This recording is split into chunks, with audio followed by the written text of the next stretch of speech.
বিৰোধী ঐক্যমঞ্চৰ নেতৃত্বলৈ আইনী জাননী অসম আৰক্ষীৰ সৰ্বাত্মক হৰতাল উঠাই লোৱাৰ আহ্বান অসম আৰক্ষীৰ বিৰোধী ঐক্যমঞ্চই আহ্বান কৰা সৰ্বাত্মক হৰতালৰ বাবে এই জাননী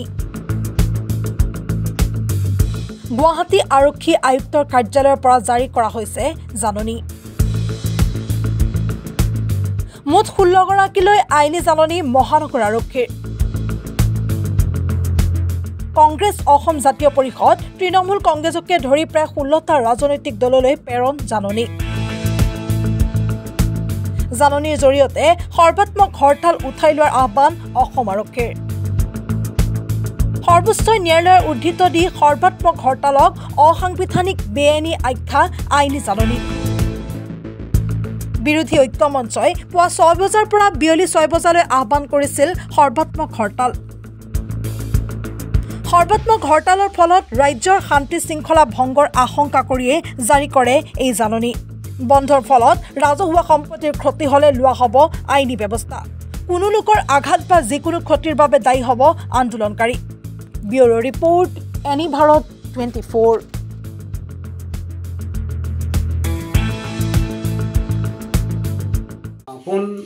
প্ৰথমতে মই আমাৰ যেটো এনি ভাৰত বুলি কোৱাৰ লগে লগে আমাৰ অসমৰ সকলো জনসাধাৰণেই জানে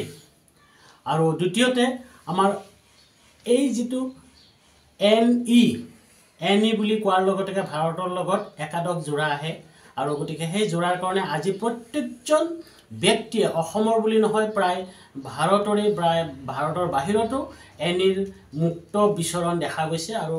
উচ্চস্বৰে কাম কৰি থৈ গৈ আছে গতিকে এই চেনেলটোৱে কাইলে 3.5 বছৰ পাৰ হৈ স্যাটেলাইট চেনেল হিচাপে ইয়াত আত্মপ্ৰকাশ কৰিবলৈ তেখেতসকলৰ বাকি নাই বৰ্তমান আত্মপ্ৰকাশ হৈছে খালি কেৱল আসনহে তেখেতসকলে ল'ব বিচাৰিছে অন্য এখন আসন ল'ব তেখেতসকলৰ যি কষ্ট যি উৎসাহ যি উদ্দীপনা যি সুপৰিপক্ক আগবাঢ়ি যোৱাৰ এটা হেপাহ আছে সেই হেপাহক আমি সকলোৱে আদৰি লোৱা প্ৰয়োজন মই কেতিয়াবাই আদৰি লৈছো আপোনালোক সকলো আহক ইয়া আদৰি লওক আৰু আমাৰ মাজত ইয়াৰ মাজত যাতে আমি ঠাই দিব পাৰো আৰু ইয়াৰ পৰা যাতে আমি কিছু ফল লাভ কৰো আৰু তেখেতসকলেও যাতে আমাৰ পৰা বিনিময়ত তেখেতসকলেও যাতে উচ্চ স্থান গ্ৰহণ কৰিব পাৰে তাৰ কাৰণে আজি মই এই শুভক্ষণত মোৰ ফালৰ পৰা শুভাশীষ দিয়াৰ লগতে শুভ কামনা জ্ঞাপন কৰিছো আন্তৰিক শ্ৰদ্ধা জ্ঞাপন কৰিছো আৰু দীৰ্ঘায়ু কামনা কৰি আজি মই মোৰ এই সাধাৰণ বক্তব্য বা আপোনালোকৰ প্ৰতি শুভেচ্ছা বাণী এটা জ্ঞাপন কৰি মই নিজকে ধন্য মানিছো পুনৰ এনি ভাৰতলৈ দীৰ্ঘায়ু কামনা কৰিলো নমস্কাৰ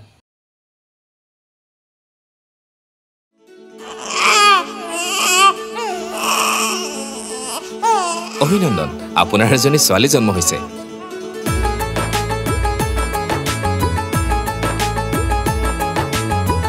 লাহি পাহি এজনী পৰি